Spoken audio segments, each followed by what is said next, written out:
आह्वान किया है कि पूरा भारतवर्ष एक होकर के दिखाए, उसमें आप सहयोग करें। आप भी भारत बंद करने में और होने में शांतिपूर्वक तरीके से सहयोग करें।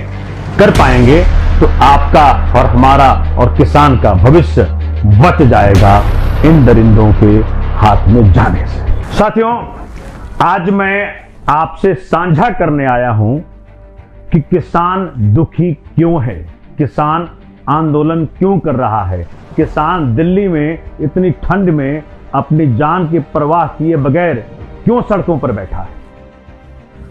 5 जून 2020 को मोदी जी ने ऑर्डिनेंस, जब पूरा हिंदुस्तान कोविड से जूझ रहा था, आर्थिक मंदी से जूझ रहा था, तो ऑर्डिनेंस ला करके 3 नए कानूनों को बनाया।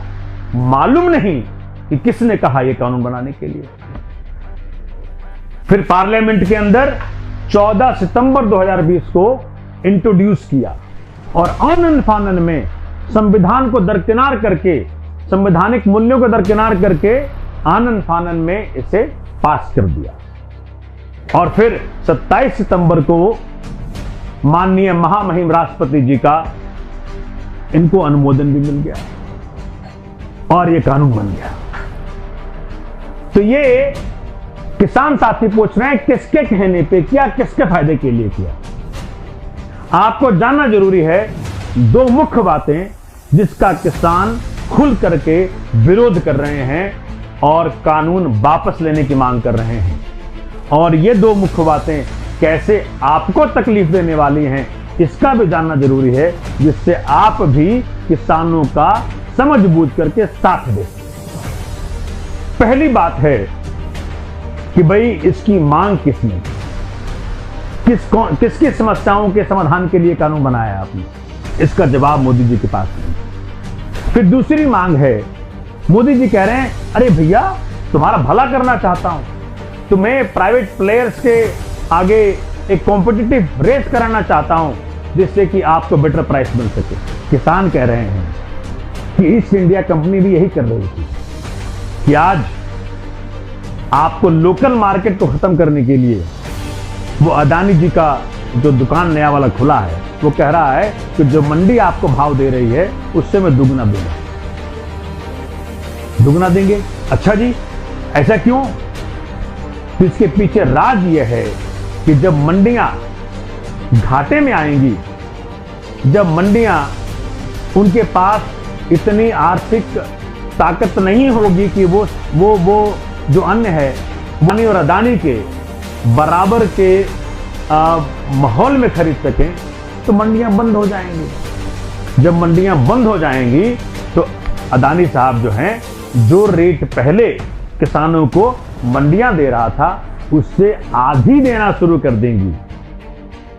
और दूसरा नया कानून का प्रावधान है कि जी जितना चाहो होर्डिंग करो, जितना चाहो सामान जमाखोरी करो। उससे क्या होगा?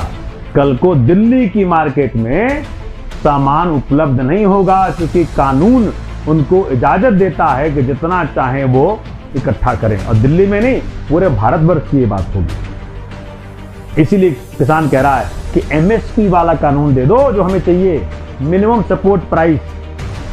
किसानों को वादा किया गया था कि मिनिमम सपोर्ट प्राइस आपको देंगे, तो मिनिमम सपोर्ट प्राइस की जगह इन्होंने ऐसा काला कानून दे दिया। तो आने वाले समय में मान लीजिए 1 साल में अगर ये कानून टिक गया, वैसे तो लगता नहीं कि टिकेगा ये, क्योंकि आप सबका समर्थन प्राप्त हो रहा है इसको, अगर ये टिक गया तो 1 साल में अदानी की दुकान इतनी अच्छी जम जाएगी कि किसानों को औने पौने में फसल बेचना पड़ेगा, क्योंकि कोई कंपटीशन नहीं होगा आसपास में, और आपको दुगने तिगुने 4 गुने 5 गुने भाव में अनाज खरीदना पड़ेगा दिल्ली में, क्योंकि सिर्फ अनाज अदानी के पास से होगा और किसी के पास नहीं होगा। तो अगर आप भविष्य में आने वाले ऐसे भयावह करने वाले माहौल से बचना चाहते हैं तो कृपया करके जो कल आंदोलन के साथियों ने, कल किसान साथियों ने आह्वान किया है कि पूरा भारतवर्ष एक होकर के दिखाए, उसमें आप सहयोग करें। आप भी भारत बंद करने में और होने में शांतिपूर्वक तरीके से सहयोग करें। कर पाएंगे तो आपका और हमारा और किसान का भविष्य बच जाएगा इन दरिंदों के हाथ में जाने से। जय हिंद, जय भारत, जय जवान, जय किसान।